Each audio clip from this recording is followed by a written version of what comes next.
കാഞ്ഞങ്ങാട് പള്ളിയുടെ മതിൽ ഇടിഞ്ഞു വീണു. ക്രൈസ്റ്റ് CSI പള്ളിയുടെ മതിലാണ് ഇടിഞ്ഞു വീണത്. പക്ഷേ എപ്പോഴും വിദ്യാർത്ഥികൾ ഉൾപ്പെടെ രാവിലെയും വൈകിട്ടും പോകുന്ന സ്ഥലമാണ്. ആരെങ്കിലും ഉണ്ടായിരുന്നെങ്കിൽ ജീവഹാനി സംഭവിക്കുമായിരുന്നു. ഈ ദൃശ്യങ്ങൾ കാണുമ്പോൾ മനസ്സിന് ഭാഗ്യത്തിന് ആ സമയത്ത് ആരും ആ റോഡിൽ, ആ പാതയിൽ ഉണ്ടായിരുന്നില്ല.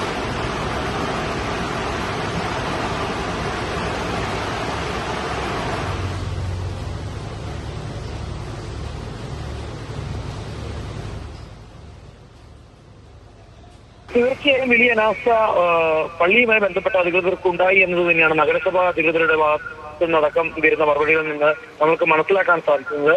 നാട്ടുകാരുടെ ഭാഗത്ത് നിന്ന് വ്യാപകമായ പരാതികൾ ഉണ്ടായിരുന്നു.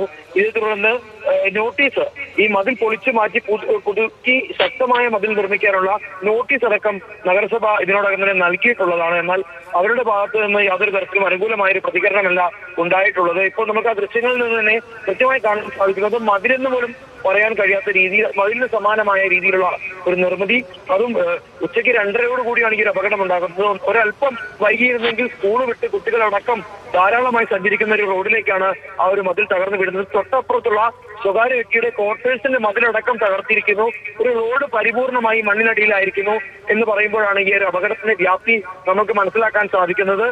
2 മിനിറ്റ് മുൻപ് വരെ അതിലൂടെ ഓട്ടോറിക്ഷ അടക്കം സഞ്ചരിച്ചിരുന്നു എന്ന ദൃക്സാക്ഷികൾ അടക്കം നമ്മളോട് പറയുകയാണ്. തീർച്ചയായും മഴക്കാലമാണ് വരുന്നത്. ഈ രീതിയിൽ അശക്തമായ രീതിയിൽ അല്ലെങ്കിൽ ദുർബലമായ രീതിയിലുള്ള കെട്ടിടങ്ങൾ, സമാനമായ നിർമ്മിതികളൊക്കെ തന്നെ ഉണ്ടെങ്കിൽ അതിനെതിരെ ശക്തമായ നടപടികൾ അധികൃതരുടെ ഭാഗത്ത് നിന്ന് അടക്കം ഉണ്ടാകണമെന്നുള്ള ഒരു വീണ്ടും ഓർമ്മിപ്പിക്കുന്ന തരത്തിലുള്ള ഒരു സംഭവമാണ് ഇന്ന് കാഞ്ഞങ്ങാട് ഉണ്ടായിട്ടുള്ളത്.